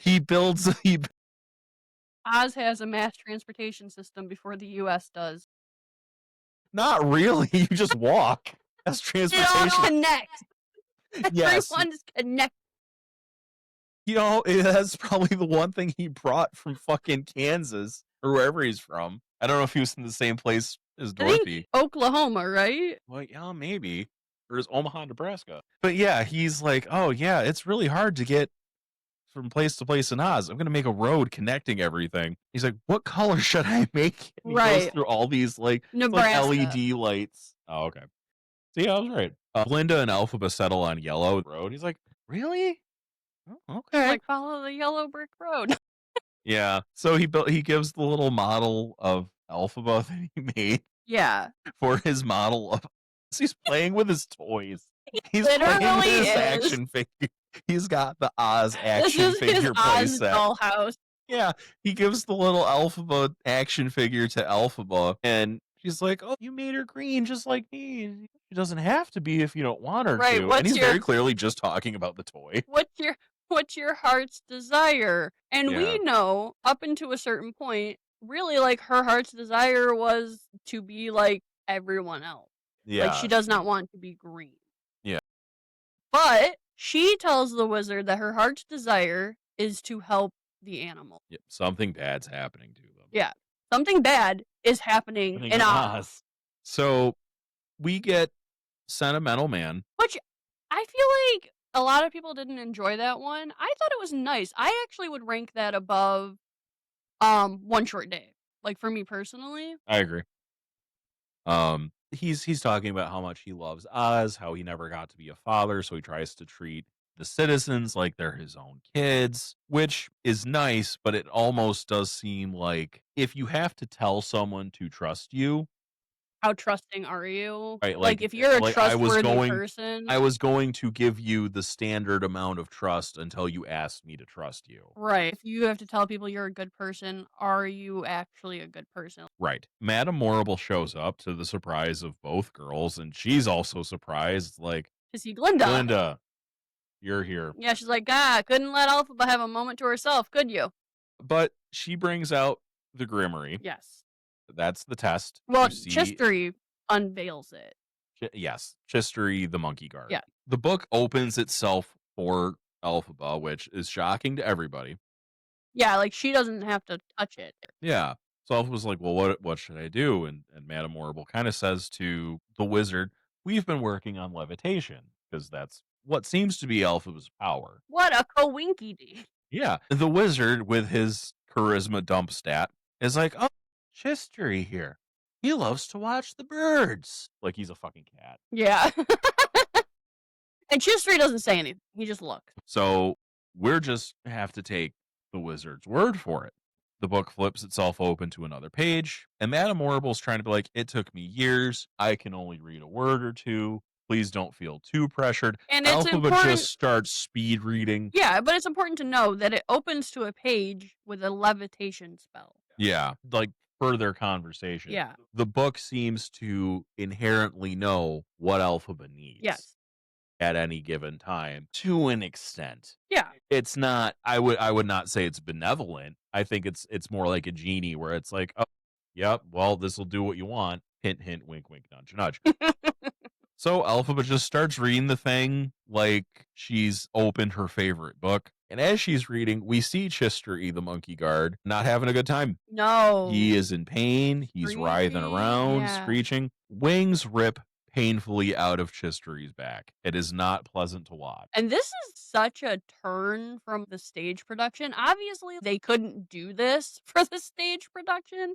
This obviously offers like something like this would be a benefit of a film. Right. But holy shit, because when you're watching it on stage, you don't think about this in this way. Like you can tell it's bad. Yeah. And they're in pain, but you see the wings, the cloth rip. Yeah, and it's like, holy shit. Like the shoulder blade bone. Yeah. Transfigure. It's not pleasant to watch. No. It's not like a gory No. movie by any means, but it's still that like pain you squirm. element is like very, very, very noticeable and prominent. Yes. And Elphaba notes like, oh my gosh, this is hurting him. And the wizard like is to Chistery is like, don't bite. Yeah, Chistery can now fly. Well, he flies up and then falls because he's not used to the wings. Right, but he can. He can do He has it. the ability to fly. Yeah. Elphaba's, like, freaked the fuck out, and she's like, "Hey, how do I reverse this?" And Madame Morble's like, "Oh, by the way, spell from the Grimoire can never be reversed." Don't think you Right. should have fucking mentioned that the first time around. Like, This is and that note of, like, once the spell is cast, you can't undo it. You can add to things, you can try something different to accommodate, but the she magic can't is done. unmake the thing. There is no undo Yeah. button. It's irreversible. Like, it is a permanent We thing. see too, this was done to Chistry. However, it's affecting the rest of the monkeys as well. Now they all have wings. So these are the flying monkeys. Yes. And the wizard And Madame slips Morrible, out. He's so happy. He lets slip to Madame Horrible. These will be perfect spies. yeah, to report And on salacious animal activity. yes. And Alphaba immediately hears that, and she's already freaking the fuck out. Yeah, She's like, "Well, wait a fucking second. right, I wanted to help the animals. What are you doing?" And he tries to backtrack. Like, spies is an ugly word. Scouts. right. Scouting is good. It's good to, it makes it sound defensive, but she She puts two and two together and she's like, holy shit, like the animals disappearing was you. You like were doing that. you're doing it. And Oz explains that back in America when, Where he's wanted to from, br- he doesn't say America. She'd be like, what the fuck? he's from Omaha, Canada. No, but obviously sticking with Wizard of Oz and the established, like Wizard of Oz unless otherwise stated. He's from America, and you got to think this is probably World War II times, Yeah, I think, or maybe not necessarily World War II, but other wars. He says, when you want to bring people together, you have to you have. have to give them a bad guy. Yeah. Oh, But this is kind of, she's like still piecing this all together and she's like, I don't understand. Why didn't you do this? Why did you have to make me do it?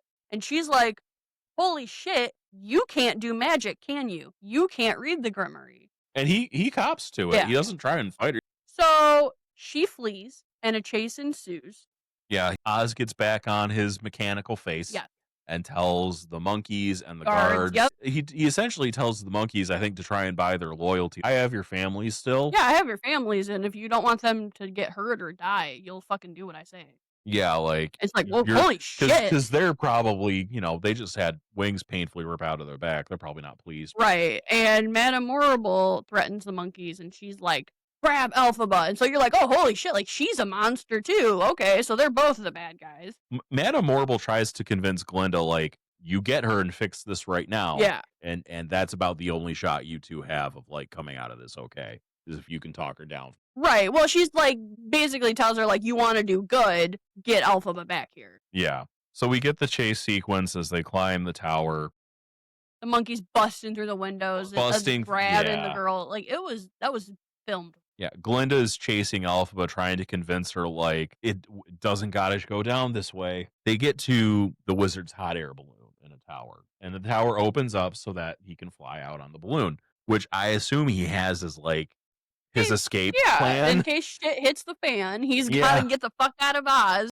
Yeah. The girls get in the hot air balloon as monkeys and human guards with Elphaba spears. gets in the hot air balloon. Glinda kind of has no choice. Yeah. They get out, they get in the hot air balloon, they fire it up, they try and get out, but they close the tower. So the balloon gets The stuck. balloon bursts and gets stuck. So they have to jump to some scaffolding Yeah. and they are trapped. And we get the song I Hope You're Happy intertwining with Glinda and Elphaba's kind of final fight. Defying gravity. Yeah. Yeah. They essentially cement their stances where Elphaba's like, this is horrible. What's happening here can't be allowed. This is a rights violation. Right. I'm going to be in opposition of the wizard. And Glinda agrees with her, but she's going to stay in society Yeah, she's too afraid. to like step out of the mold. Yeah. Like she doesn't have the conviction. But also it probably helps that Elphaba has never been part of society. Yeah, like She's she's always been an a outcast. fringe. Yeah, she's always been on the fringe of society. So it's like if this is the wizard, if this is how order is achieved, I need to oppose this. Right, and But she's Glinda like doesn't want to abandon the comforts of her life. right, and that's like they say as much in the song with like Glinda saying like, "Hey, you can still have everything you've ever wanted," and Elphaba is like, "If this is that, I don't want it." And she's like, "No, like I can't want it. Like this isn't right." Like, Yeah, she is literally seen behind the curtain, yeah, which I think Wizard of Oz is where that expression comes from. Is right, you've seen behind the curtain, right. and it's like everything's changed. Yeah, and Elphaba is still trying to tell Glinda like, "Come with me. Like this is there. We could be unstoppable. We could be unlimited together." And Glinda just can't she can't do it. She's afraid. Yeah. As this is happening, Madame Morrible has already begun Oz's like propaganda machine. Fuck yeah, she She gets on that megaphone and is like, "Let me tell you a little ditty." she is somehow broadcasting to all of Oz, like that Like the PA Alphaba threat. system at the Yeah, school yeah, just like yeah. all around. All of Oz. So they have some sort of It's infrastructure, I gotta be a guess. radio, right? It has to be a radio or something. I don't Could know be. who. It's Oz. Yeah. But the guards show up and they grab Glinda and Elphaba is like, "Leave her alone. Like I'm the one you want. If you have a problem, come after me." Yeah, and I think before they grab Glinda, Elf was trying to figure out a spell to help. And Glinda's like, "Are you sure that's a good idea? Last time you read that, we got winged monkeys that want to kill us. That thing might be, more harm than good." Alphaba does a spell, but she doesn't fly herself. Right. But I think as the guards bust through The and this happens, broom. the broom, the iconic witch's broom, begins to fly towards her. Yeah. So then, yes, the guards grab Glinda, and Elf was like, "No, it's me. I'm the one you want." And she has a very dramatic fall off of the tower. Yeah. Well, she's coming into her own. She's not gonna take this shit anymore. She's been doing this her whole life. We see her again as a little girl. She's not taking this sitting down. Yeah. Like this is So, she's coming into her own. yeah, she's able to grab the broom as she's mid fall, and she flies. And she flies back up to the tower, continues singing Defying Gravity as a big fuck you to the guards Yeah. as the monkeys chase her. Yeah. As this happens, we kind of see the fallout across Oz at the fact as Madame Morrible has told everyone this is like public enemy number one. Yeah. That she calls her a wicked witch, that she's We attacked see the the wizard. governor's like falling down. So like we assume he's had a heart attack or Yeah, something. he's being flocked by the servants Yeah. as like he collapses. Nessa looks over worried. And this is after we see Shiz itself just be evacuated. Yeah. All the students are sent home. And Alphaba is singing, and this is so fucking impressive because they sang this live, right? Yeah. The actress is flying through the air Yeah. singing this. That is so fucking impressive. It is. We see, like you said earlier, we see Fiero leave somewhere on horseback. I think it's Shiz. No, that's not what I'm talking about, dear, but thank you. Yeah. Well, we see Fiero as part of the evacuation. He is riding off on her. Yeah, he's going somewhere, but that's not what I was That's referring to. But then, nobody in all of Oz, no wizard that there is or was, is ever gonna bring her down. And she flies away, and we hear some of the song from the very beginning of the movie sung by Munchkinland about how wicked she is. And we fade out. That's the end of Act 1 or Part 1. Or an intermission. Yeah, we're year-long intermission. Obviously, Part 2 for good, released November 21st, 2025. We won't spoil anything. I haven't seen it yet. I know you saw I it with have. your And friends. really, are there any spoilers? No. This has Right, been out this for has been decades. the stage play has Sure, existed for a long sure, time. it's a spoiler, I guess, but like not really. Like you can't. Once things have been out in society for long enough, if they are spoiled for you, that's part of your consequence of not watching it Part of your earlier. consequence. Right, something that's been available for. I don't know. Maybe that's like just me being like privileged. That probably is judgmental. I don't know. Whatever. Well, I took you to see Wicked like last not last year, but like 2 years ago? But I was already familiar You with the were familiar, music. okay, I had but you just had never never seen seen it it. live. Yeah. Okay. Well, yeah. So that is Like, that's the Wicked. thing is I fucking love musicals, Yeah. but, like, I haven't ever had a lot of money to, like, go see them live. Well, I think that's why for Christmas you've asked, like, me to take you to things Yeah, instead of I'm like, getting "Can you you items. please?" Like, I need Well, I that was your yearn Christmas for the musical. the children yearn for the minds. But, that was your Christmas present is you and me went to see Wicked, and then this February, I'm gonna go see the Phantom we're of the gonna see Phantom of Opera. the Opera. Yeah. But you've seen film adaptations of it, so it's not like you're gonna be surprised. Right. I But won't be it'll like, it'll be "What a fun. fucking spoiler." Right. Uh, But that is Wicked Part 1. what did you think? So, as I've said, I've seen the musical before. I was a band kid growing up. So, the band and choirs would take the trips in middle school and high school. And I forget whether I was in middle school or high school when I saw Wicked, but it was one of the trips. Was that we saw it? I'm pretty sure it was Chicago. We did not see it on Broadway. That would be way too fucking expensive for a school trip. Really liked it. I have always been a fan of like here's a story, but we are going to twist it and tell it from the point of view of this other character, and it changes how you view everything. I have always really liked that in fiction. Like you said, this is a Wizard of Oz fan fiction that got Yeah. really big and became its own thing. Well, the same way Dante's Inferno is considered classic literature, it's just Bible fan fiction. The guy's a self-insert and he It's a goes to fan hell. fiction of a fan fiction. This is Sorry Bible if fan you're a fiction. Christian and I'm offending you, I'm It's sorry. it's Bible fan fiction. But, I really love it. I love the adaptation. I know Wicked has, like, had such a cultural impact.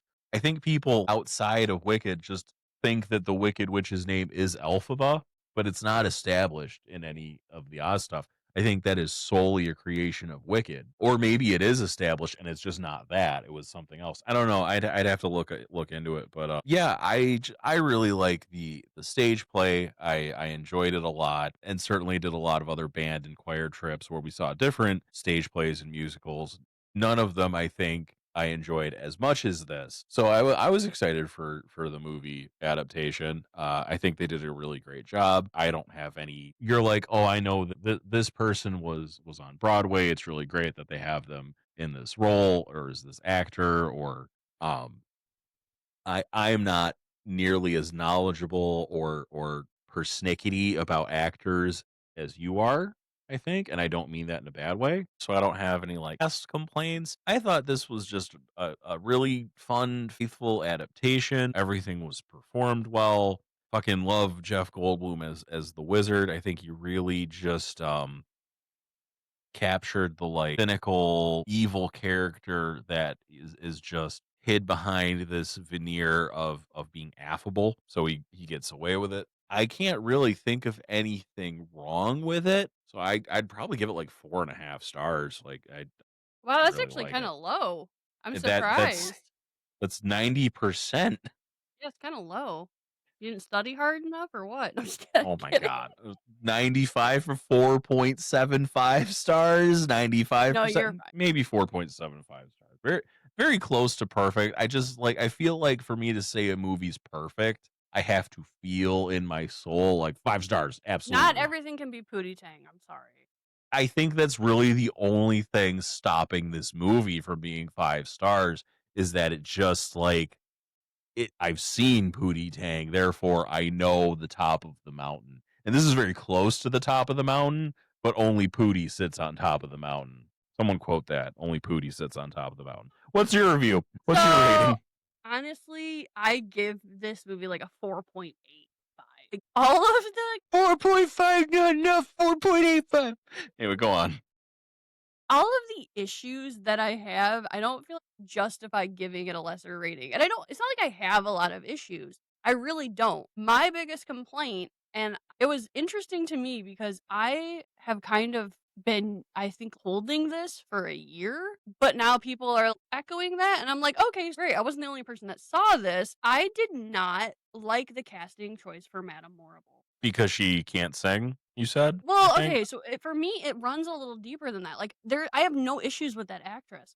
I loved her in Crazy Rich Asians. I loved her in Everything Everywhere All at Once. I sing for fun, right? You're never going to see me on a stage singing in a musical. I don't think I could do that. Similarly, I don't think this actress can do that.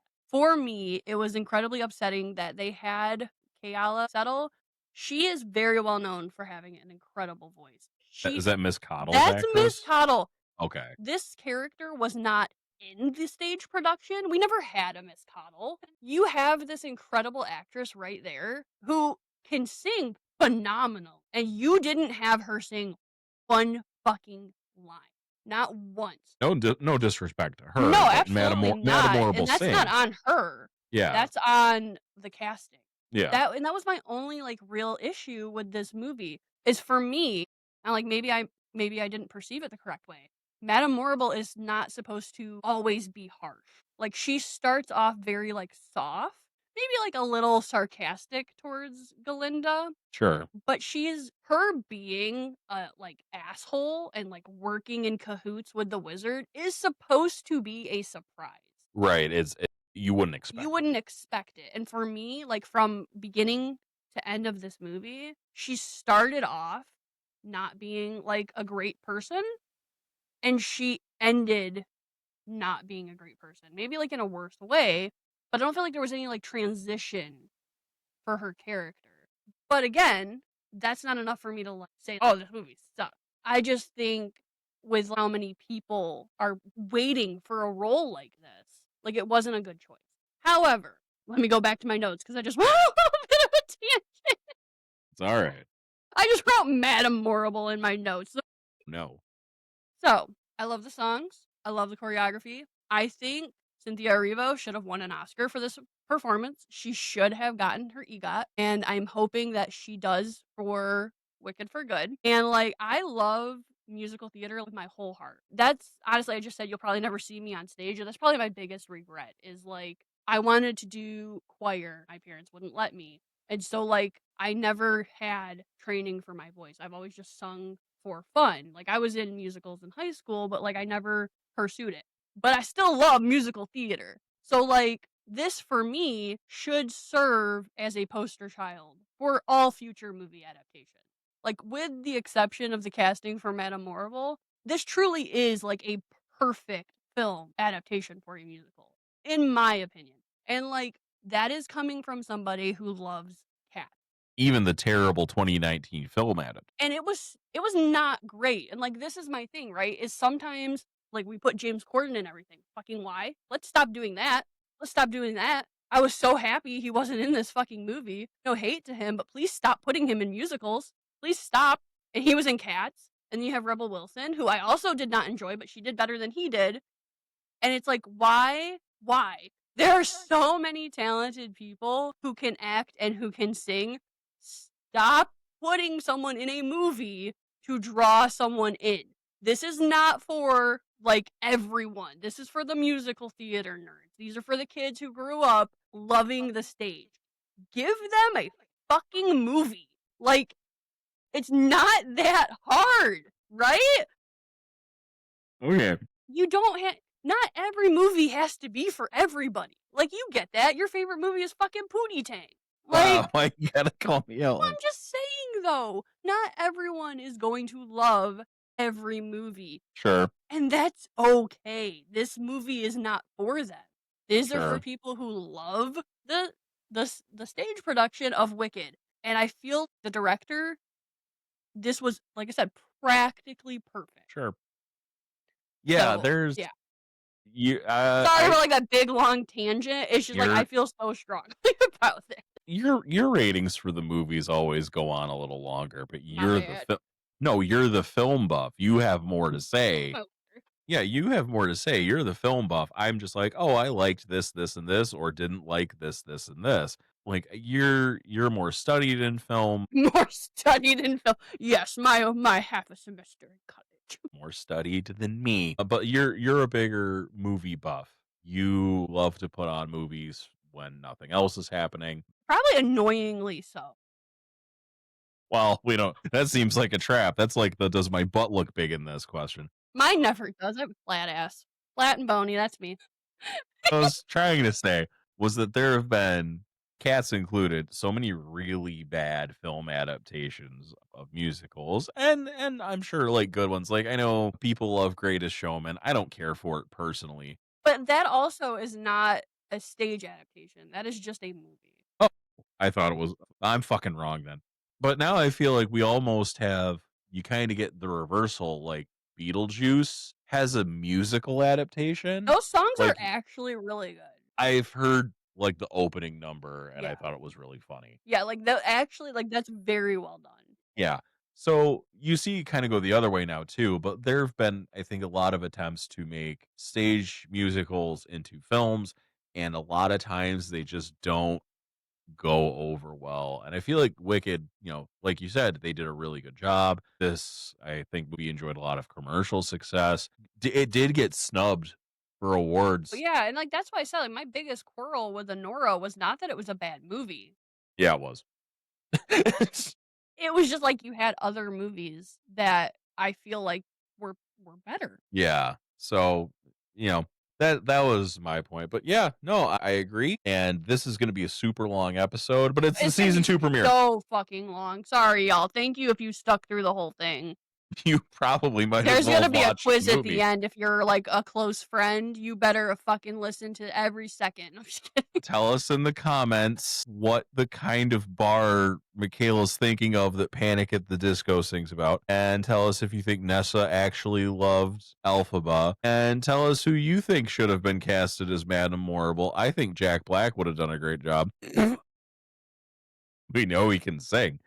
Call him Oh my god, I'm just thinking about that. No. Oh my Jack Black and Jeff Goldblum would be a hell of a pair. god. I don't think we have a movie picked out for next week. We But like I don't. It'll said, be a surprise.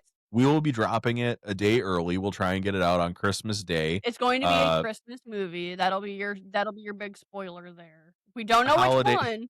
Yeah, we'll figure it out. If you have suggestions, let us know. Most of you who listen are our friends. And, Text like, us that's or another comment. thing too, right? Is, like, most of you know us. There's, like, what, 5 or 6 of you? Like, if there's something you guys want us to Yeah, do, reach out. like, let us know. Yeah. We're totally open for suggestions. This is just for fun. Yeah. Follow us on Blue Sky, Completely Legitimate Movie Podcast. We are on TikTok as I think CL Movie Pod. We're on there as something. Yeah, we have a link tree. We're on Facebook. Follow us there. We We're not on try Instagram. There's no point. no.